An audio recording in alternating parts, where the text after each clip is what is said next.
नमस्कार, आप देख रहे हैं 9 भारत समाचार। प्रेस कॉन्फ्रेंस में सूडा के चेयरमैन कोमटी रेड्डी नरेंद्र रेड्डी ने कहा, बंदी संजय ने कहा था कि झंडे उतार दिए गए हैं और विकास का झंडा फहराया गया। बंदी संजय भाजपा एक तरफ, विकास परिषद दूसरी तरफ। षड्यंत्रकारी राजनीति को उजागर करना संजय की चाल है। बताया गया है कि स्मार्ट सिटी का विकास कार्य केंद्र और राज्य सरकार की भागीदारी से किया जा रहा है, लेकिन वह जनता को यह विश्वास दिलाने की कोशिश कर रहे हैं कि यह काम पूरी तरह केंद्र सरकार के धन से किया जा रहा है। 9 भारत समाचार तेलंगाना करीमनगर से अदुस समद के साथ नवीन कुमार की रिपोर्ट। मीडिया मित्रों नमस्कार।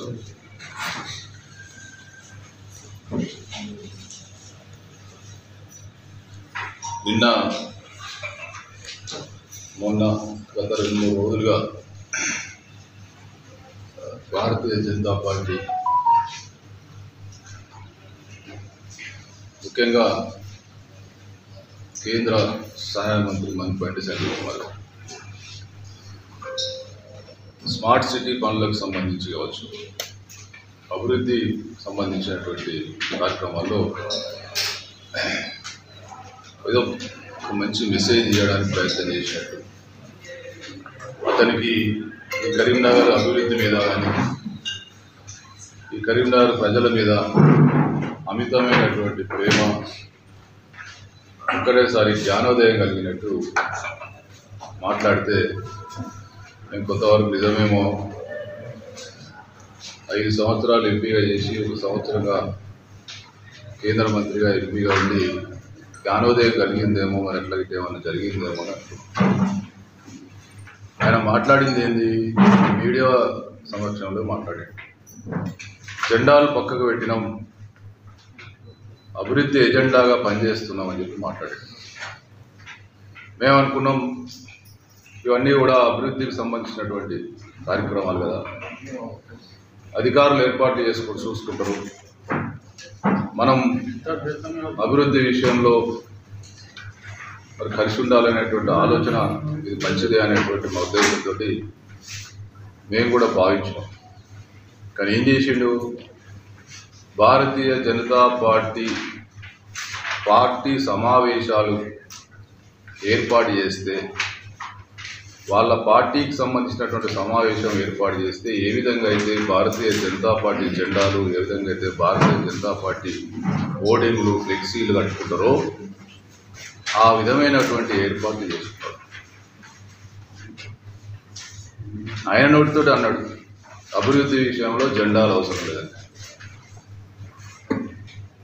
కానీ కుటిల రాజకీయానికి మళ్ళీ ఆ రెండో నిమిషమే తెరలేపి కరీంనగర్ నగరం పాటు ఎక్కడెక్కడైతే అభివృద్ధి కార్యక్రమాలు చేస్తుందో అదంతా కూడా బీజేపీ జెండాలతోటి, బీజేపీ ఫ్లెక్సీలు, బీజేపీ హోర్డింగ్స్ తోటి, కటౌట్స్ తోటి నింపాడు.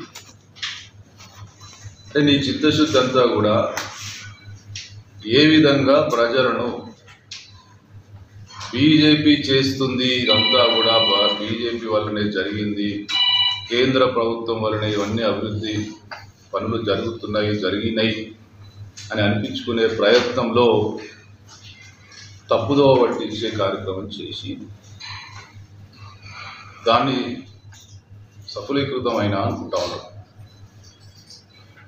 ఇలా స్మార్ట్ సిటీకి సంబంధించినటువంటి పనులు కేంద్ర రాష్ట్ర ప్రభుత్వాల వాటాధనంతో ఇవన్నీ కూడా అభివృద్ధి పనులు జరిగినాయి. దాదాపు 800 కోట్ల అభివృద్ధి పనులు జరిగితే 50% కేంద్ర ప్రభుత్వ వాటా, 50% రాష్ట్ర ప్రభుత్వం. అంటే కేంద్రానికి ఎంత అయితే దీంట్లో అభివృద్ధి పనులలో ఉందో భాగస్వామ్యం, రాష్ట్రానికి అంతే భాగస్వామ్యం ఉంది.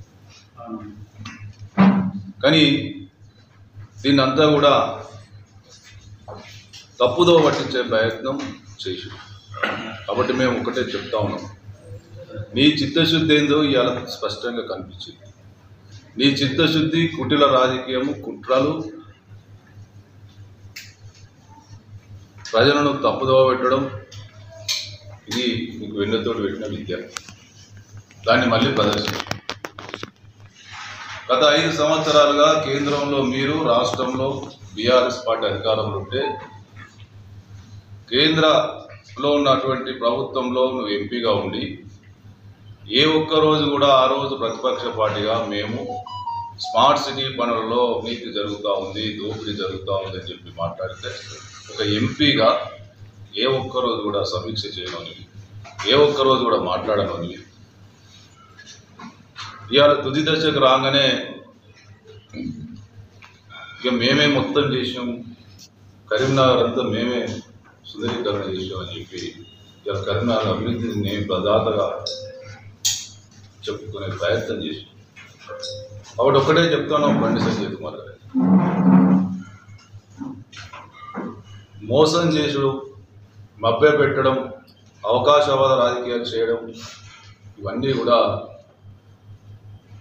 దీనివల్లనే లబ్ధి పొందా ఎప్పటికీ అనుకుంటే ప్రజలు అన్ని గమనిస్తూ ఉన్నారు. ఇవాళ 400 కోట్ల పనులు, 800 కోట్లలో 400 కోట్ల పనులు రాష్ట్ర ప్రభుత్వం వాటా. ఈ మధ్యనే కాంగ్రెస్ ప్రభుత్వ అధికారంలోకి వచ్చినందుకు కూడా దాదాపు 50 కోట్ల రూపాయల వాటా ఇవ్వడం జరిగింది. ఇవన్నిటిని కూడా మరి ఏం కానట్టు మొత్తం కేంద్ర ప్రభుత్వం ద్వారా జరిగినట్టు ఇలా మోసం చేసే పని, మభ్య పెట్టే పని చేసి ఇదంతా ఒక పక్క ప్రణాళిక. దీనికోసం